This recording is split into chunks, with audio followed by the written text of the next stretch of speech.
बाबा भीमराव अंबेडकर जयंती पर सपा मुखिया अखिलेश यादव ने सरकार पर लगाए गंभीर आरोप। कहा, गोली मारने का भारतीय जनता पार्टी का पुराना षड्यंत्र रहा है। राष्ट्रपिता महात्मा गांधी को भी गोली मारी गई।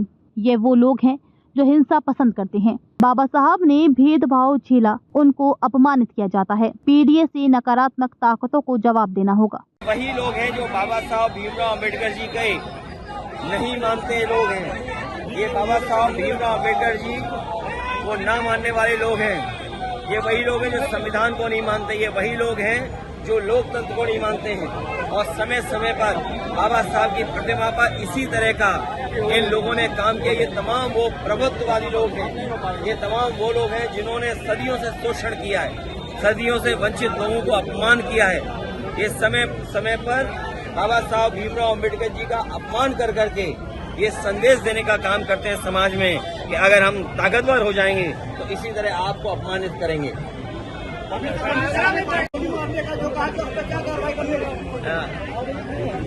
ये गोली मारने का भारतीय जनता पार्टी का पुराना षड्यंत्र रहा है। हालांकि हम लोग बाबा साहब भीमराव अम्बेडकर जी की प्रतिमा के पास खड़े हैं। बाईं तरफ राष्ट्रपिता महात्मा गांधी जी की प्रतिमा है। आपको पता होगा और जानते होंगे कि राष्ट्रपिता महात्मा गांधी को भी गोली मारी गई थी। ये वो लोग हैं जो हिंसा पसंद करते हैं, हिंसा को बढ़ावा देते हैं। ये तमाम वो लोग हैं। लेकिन हम सब वो लोग हैं जो बाबा साहब भीमराव अम्बेडकर के रास्ते पे चल करके और जो संविधान हमें रास्ता दिखाता उस पर चल करके हम इस समाज को और देश को नई दिशा देना चाहते हैं। और आज के दिन ये संकल्प लेते हैं कि जो सपना बाबा साहब भीमराव अम्बेडकर जी का था शोषित वंचित पीड़ित लोगों के लिए, पीड़ित परिवार के लिए, हम गांव-गांव पहुंचा करके आम लोगों को जोड़ करके उनके सपने को पूरा करने का काम करेंगे। मैंने कई मौकों पर कहा और फिर मैं कहता हूं, ये सेना भारतीय जनता पार्टी की है। ये प्रशासन शासन के इशारे पर इस तरह का नंगा नाच हुआ है। ये जो कुछ आपको विजुअल्स दिखाई दिए हैं, तलवारें खुली और तमाम लोग लाठी लेकर के गए, वो भाषा किस तरह की इस्तेमाल कर रहे हैं।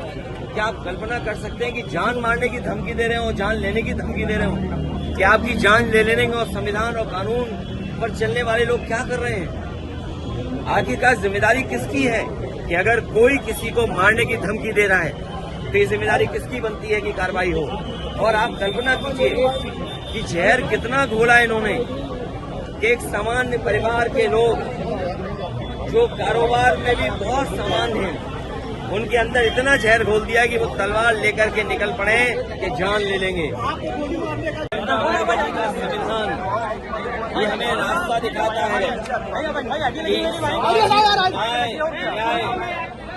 ये बाबा साहब भीमराव अम्बेडकर जी का संविधान हमें रास्ता दिखाता है कि सामाजिक न्याय का राज की स्थापना हो। आज के दिन जब बाबा साहब भीमराव अम्बेडकर जी को हम याद कर रहे हैं तो ये संकल्प लेते हैं कि सामाजिक न्याय राज की स्थापना के लिए हम लोग काम करेंगे। आज भी हम लोग देखते हैं प्रभुत्ववादी लोग जो समाज में ताकतवर लोग हैं वो समय समय पर अन्याय कर रहे हैं। यही बाबा साहब भीमराव अम्बेडकर जी का दिया हुआ संविधान हमारी ढाल बनता है। यही बाबा साहब भीमराव अम्बेडकर जी का संविधान दिया हुआ हमारे लिए संजीवनी है। और हम लोगों ने कई मौकों पर कहा कि अभी तक बाबा साहब भीमराव अम्बेडकर जी के इस संविधान ने पीडीए समाज को सम्मान दिलाया है, उनका हक दिलवाया है।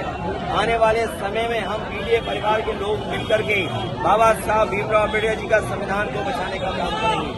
ये वही संविधान है जो हमें शिक्षा में, ये वही संविधान है बाबा साहब का जो हमें नौकरी में आरक्षण दिलाता है।